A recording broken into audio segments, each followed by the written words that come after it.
Dr. Ann, a lot of people ask us, how did we come about developing the Responders First Call?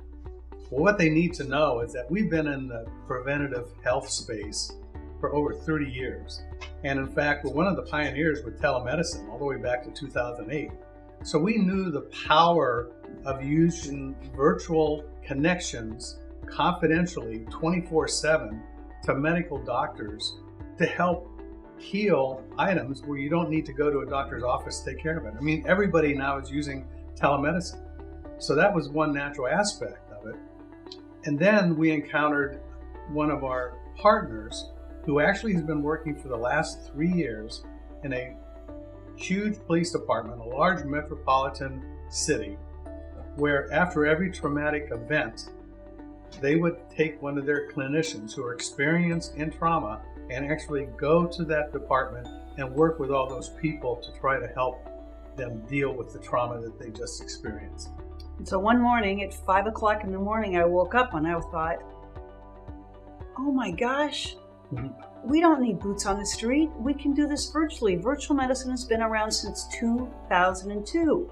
We knew the demand was there for behavioral health counselors because nobody's going to admit that they're going to go see a clinician or a psychiatrist or a psychologist, and to have that professionalism and that privacy. And we also saw the true need in that first responder group of people. They see stuff that they can't explain. And so many of people in those positions hang around with people in those positions. So there's nobody to talk to. There's nobody for the wives to talk to. So by bringing something to the first responders groups across the board and bring it to them virtually and get them in connection with a clinician that actually has stress and trauma experience was a win-win. And because of our family connections with first responders and our experience, they all said, look, we need to talk to somebody immediately after an event. Well, the only way to do that is virtually 24/7. And then, as you well know, we don't believe in coincidences. So through the course of putting all this together, we got introduced to this technology called virtual EMDR. Now, basically, let's just say that that's eye movement therapy that helps the mind heal itself by taking a traumatic event and compartmentalizing it. And we now have that solution that we can provide the first responders.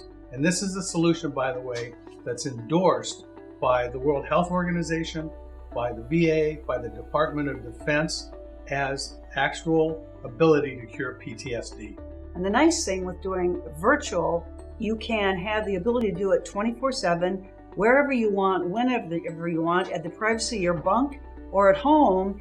And you can do it as often to begin to get your mind settled so you can be productive and work while you're at work. Exactly.